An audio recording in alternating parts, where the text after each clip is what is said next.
Okay, here I go again, putting in my 2 cents. Everyone has 2 cents to put in, and everyone's philosophy quite often is kind of designed to help you get through life as we know it. But I was talking about alligator hide, and you have to be tough like that, and resilience to be able to ward off negativity. I mean, people have said to me, words don't mean anything unless they're true. That's not true. Words hurt. Words are the same as a thorn on a rose. They look nice, but boy, some of them can really hurt. Did anyone ever study an alligator, crocodile, and wonder how they survived so many hundreds of millions of years? Thick skin. Thick skin. Almost impervious paint. That is an element that I think is so necessary in this day and age to be successful. Talent. All right. That's a given. You have to have some of that. Ambition. Yeah. You got to have a hell of a lot of that. And this fear of failure. Good helping of that. Certainly inspires one to get out of bed in the morning. But the most important thing is the alligator hide. You have to be able to take criticism. I believe that some of the most talented people in the world fail because they can't take the criticism. They're too sensitive. Their artistic part of them just can't withstand the withering intellectual verbal bullets that rip them to shreds. In other words, criticism. Believe me, I was told 1,000 times, well, not 1,000, but a few hundred, you're not cut out for this. You slur, you're this, you're that. We can't fit you into any kind of category. You should really quit. Seriously, but you know what? You should work behind the scenes. And I went, well, yeah, thank you for that. But everything you're saying is bouncing off. It's like bulletproof. And that's what I'm trying to pass on to individuals, that you have to be able to be like a solid tree. We all share certain traits. For example, I don't like to argue. I don't like stress. I don't like conflict. But sometimes you have to face the conflict and the stress and the source of that and get it out of the way. Don't keep it inside. Somehow you have to purge yourself of this thing that's eating you alive. There's different ways of doing it. Getting into someone's grill, or you start to use your head and work your way around the problem without offending anyone, but you're getting your point across. But sometimes you just have to offend someone who's offending you. That's fair.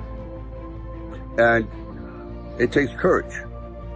Actually, it takes courage to do a lot of things. It takes a lot of guts to stay in school. It's courage. It takes courage to get up every morning, and bravery, and pushing yourself when you don't want to go to work, to supply food for yourself and your family. It takes courage to stick your head above the crowd and voice your own opinion, even though it's not a popular one, but it's one that you feel so deep in your soul that you have to get it out. You can't go through life living on lies. Quite often, you just have to stand up and grab life by the throat and not let go until you succeed. Courage. You all have it. It's just pushing the red button. Keep punching. Am I going to be caught in this time warp called the past? Because quite often, let's face it, your problems are from the past. If you didn't get the attention you wanted in the first 5 years being nurtured, you're going to have a problem for the rest of your life with nurturing. and feeling secure. For example, I feel that nurturing and compassion and love and protection at a very early age, meaning when you're an infant, is more of a priority than food. And when you don't get that when you're young, you crave it your whole life. And quite often, it's also an incentive to do something with your life, to fill it up with some sense of accomplishment, or it's a release for anger, whatever it is. Quite often, I have found that the most damaged people have been the most productive.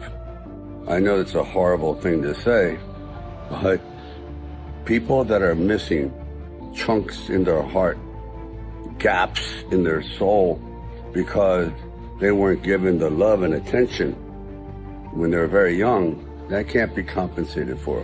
Those are holes. Those doors are shut. So it's up to you to lay the groundwork for your future, to not do what other people did to you. So it's juggling. So here's to you all, keeping all these objects in the air and knowing that it's never perfect. Life is one big juggling act. It's like, how do you keep all these objects going around, and then when you drop a few, you got to pick it up again? But it's juggling. You juggle happiness with grief. That's a rough one, because grief never goes away. It sort of rises into the clouds, you might say. It sort of seems as though it's diminishing, and it does, until something brings it back, and therein is the cycle. That's why quite often I find therapists, for certain individuals, a fruitless exercise, because quite often these problems can't be extracted. Bad memories can't be pulled out and diminished. They're there. You just have to balance it. I've come across some of the most miserable people that have everything except what is truly important, and that is peace of mind and going forward without fear, fearlessness. It's not easy. Sometimes you have to lie to yourself. Oh, I'm not afraid. You're terrified. But sometimes lying is good. If that helps get you up those first 3 steps into the ring of life to face an indestructible opponent, so be it. Lie to yourself. Sometimes lying gets the ball going.